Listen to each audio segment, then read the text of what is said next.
हबीब साहब, ये जो हुकूमत ने सुपर टैक्स लगाया है बड़ी सनतों पर, सबसे पहले ये बताएं ये होता क्या है और इससे फायदा अब क्या होगा? देखिए, ये टैक्स आमतौर पे आर्जी नोयत का होता है। जब बहुत सारे मामलात आपके बिगड़ चुके हों तो आप जो अहले सरवत हैं या वो लोग जो अपनी सलाहियतों की बुनियाद पे ज़्यादा पैसा बना रहे हैं तो उनसे आप एक एडिशनल टैक्स ले लेते हैं। उनसे निगोशिएट भी करते नहीं, हैं? निगोशिएट नहीं करते। वो जैसे कानून, जाहिर है आपको टैक्सेशन के लिए कानून बनाना पड़ता है, तो कानून बनाकर आप उनसे कुछ इजाफी पैसे लेते हैं और उन्हें कहते हैं कि जनाब आप हमें कम 1 साल के लिए दे दें, यानी 1 साल आप ज़रा थोड़ा सा बोझ बर्दाश्त करें ताकि हमारी जो रियासत है वो इन मुश्किलात से निकल जाए।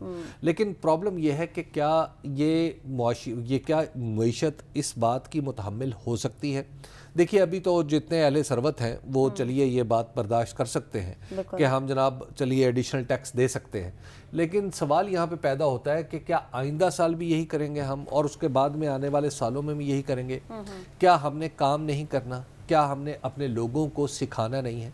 मैं आपको एक अर्ज़ करूं कि पाकिस्तान दुनिया के HDI जो इंडेक्स है, जो पाकिस्तानी का तरतीब दिया हुआ है डॉक्टर महबूबुल हक मरहूम का, अब HDI इंडेक्स पे पाकिस्तान कहाँ खड़े? यानी पाकिस्तान के आम लोग, उनकी जो प्रोडक्टिविटी है, यानी वो कितनी पैदावारी सलाहियत रखते हैं, वो उसकी बुनियाद पे अगर आप गेज करें तो हम पाकिस्तान के लोग तेज़ी से नीचे की तरफ लुढ़क रहे हैं।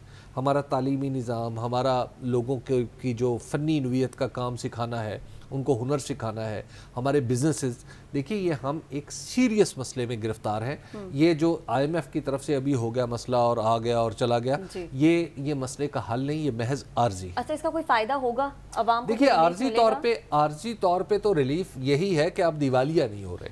अगर आप ये समझ रहे हैं कि इसके नतीजे में कोई कीमतों में कमी आएगी तो ऐसी कोई सूरत हाल मुझे नजर नहीं आ रही।